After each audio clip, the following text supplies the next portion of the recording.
Hi guys, welcome to another video of Mathematics 2. In this case, we're going to see a problem about parallelograms.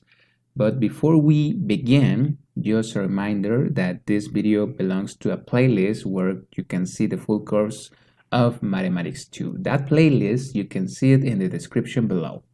Okay, so let's start with this problem. Now we have this parallelogram. Now the parallelograms have many properties. So for example, the parallelograms, the name is because the opposite sides are parallel. So the side BC is parallel to the side AD, and the side AB is parallel to the side DC or CD, as you wanna call it. And another important thing is that the opposite angles are congruent. That means that they are exactly the same. So we can say, for example, that the angle A equals the angle C.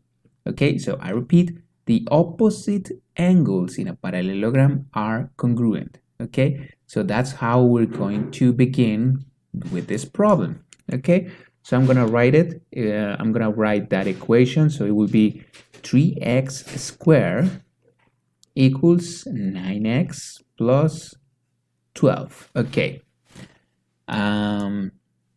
What can we do? Okay, so we are going to move the right side to the left, but we are going to change the signs. So everything will have the opposite sign. So it's gonna be something like this. 3x squared minus 9x minus 12 equals 0. Okay, now if you see, we have a quadratic equation. Now in a quadratic equation, we're gonna have two values of x. So how can we find the value of x? Well, we have different methods like the general formula. We can factor this equation, or we can complete the perfect square trinomial. But before we do it, if you see, I'm gonna ask you to see the coefficient. We have a 3, we have a 9, and we have a 12. Okay, so those three coefficients can be divided by 3. Okay, so that's what I'm going to do. I'm going to divide the full equation by 3. Okay, so I'm gonna write the equation again. So I'm gonna have x squared minus 9 over 3 is gonna be 3x minus 4 equals 0. And you will have an easier equation than this one. Why did I do it? Is because I'm going to factor this equation. Okay, so in order to do it, I need two numbers that multiply by themselves. I got minus 4, but if I add them or subtract them, the answer is going to be minus 3. So that would be something like this. Well, I'm going to have two factors, and the answer is going to be 0. Okay, so because if you see, the coefficient of x squared is 1, so that means that I'm gonna have x and x. Okay, so two numbers that multiply themselves is minus 4, but if I add them or subtract them, I'm gonna have minus 3. So I'm going to write something like this: minus 4 and plus 1. So if I do this, minus 4 times positive 1 is going to be minus 4. And if I multiply these two over here, minus 4 times x is going to be minus 4x. And if I multiply this, x times 1 is going to be 1x. So if I add them, minus 4x plus 1x, I'm going to have minus 3x. So these two are the two factors. Okay, so how can I find the value of x? Well, I'm just going to separate those two factors just like this. Well, I'm going to write them again. X minus 4 times x plus 1 equals 0, and then I'm going to separate them just like this.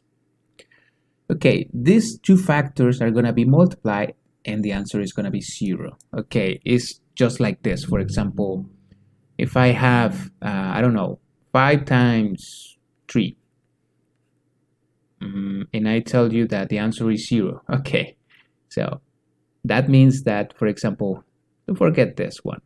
Okay,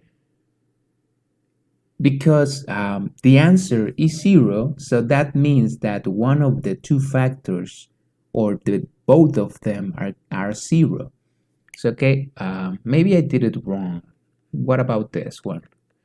Okay, if I multiply x times y equals 0, so that means that x could be 0 or y could be 0 or both are 0 because the answer is 0. Okay, so those are the two options that I have. So that's what I'm going to do. I'm going to say, okay, if the answer is 0, I'm going to suppose that the first factor is 0. So that will be x minus 4 equals 0. So what would be the value of x? So the answer is 0. So x equals 4. In this case, I'm going to do exactly the same. X plus 1 equals 0. So x equals minus 1.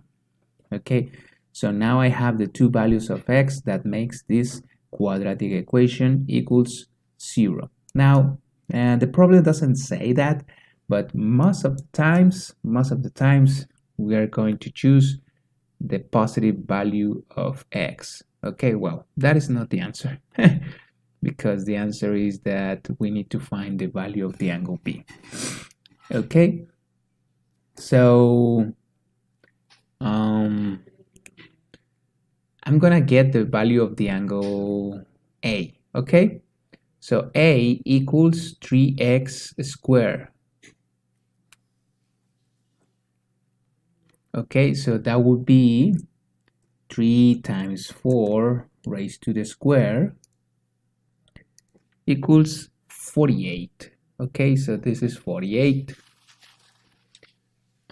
Now, another property about the parallelograms is that the adjacent angles, the sum of the adjacent angles equals 180 degrees. So that would mean that the angle A plus the angle B equals 180 degrees. Okay, so I'm going to do that. But I'm going to substitute the value of the angle A, which I already have. And this is 48 plus the value of the angle B. How much is the angle B? The angle B is this one, 5y minus 4.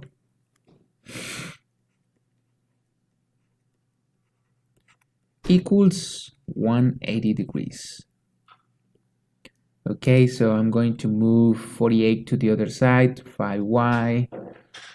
I'm going to do this, 180 minus 48. And the negative 4, I'm going to move it to the other side, so it's going to be positive plus 4. So y equals, how much is that sum? 180 minus 48 minus 4. Okay, so it's 128. 128. And this is over 4. No, sorry, over 5.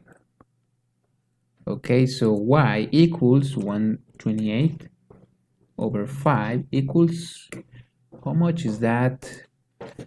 25.6. But that is the value of y. Okay, but we need to find the value of the angle B. So I'm going to use this value of y and I'm going to put it over here and in the angle B. So it's going to be 5 times 25.6 minus 4. Okay, so if you see, I just substitute the value of the angle y in the equation of the angle B, and I did it in the calculator. So the answer which I got is this one. The angle B equals 124 degrees. Okay. So this was a problem about parallelograms. Okay. If you didn't understand, well, I recommend you to watch the video and make other exercises. And well, I hope I see you in the next video. Take care, guys. Bye bye.